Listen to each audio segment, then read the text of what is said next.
Brooksaw Antiques here. Today we have this 1938 Remington Remette vintage portable typewriter. I'm going to show you how to use the functions and make sure they all work. So this model was considered a budget typewriter during the Great Depression, so it doesn't have all the functions that most typewriters have. And I'll go through that as we go along to each function. This is your right margin, and you can just move it like this and it locks into place on this. This is your left margin. And the right margin doesn't have a final stop, which would create a blocking when you hit the keys. It also doesn't have a bell that dings, so I'm just going to put it all the way on the end for now.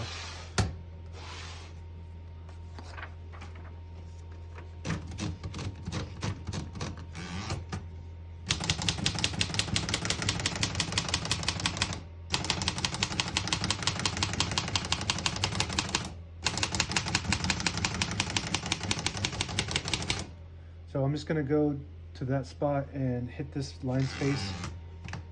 Get you back to the beginning. It skips 1 or 2 spaces. Right now we have it on single, but if you want double, there's a knob right here. You just pull it out and rotate it towards the back and it'll skip 2.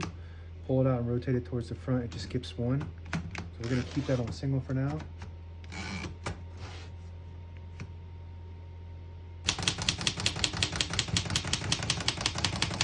As you can see, all the keys type nice and none of them skip or stick. I'll type a sentence on this next line.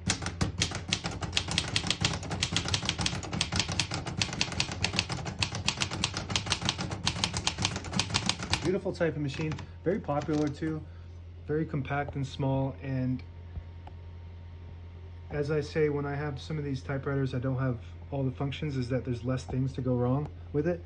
So it's very reliable, less things to go wrong. And if you're not using all those extra functions anyway, then it's better to not even have them, to be honest with you. It doesn't have a tab, it doesn't have a color selector, it doesn't have margin release.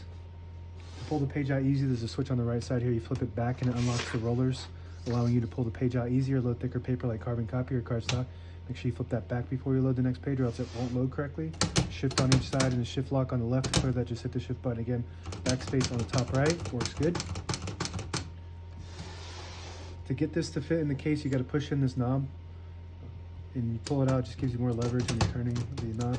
This little rod here, if you push it in, it'll pull to the left. If you push it in from the other side, it'll pull to the right as far as the ribbon goes. All the brand new ribbons loaded on this left side, so we do want it to keep pulling to the right.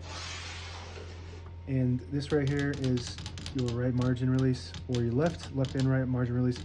So when you stop at that margin, if you want to go past it, you just lift up this little lever here and you can go all the way to it. So it does have a margin release, it's just in a different spot on this. And that's it. Now available on eBay or Etsy. Search Brooksaw Antiques.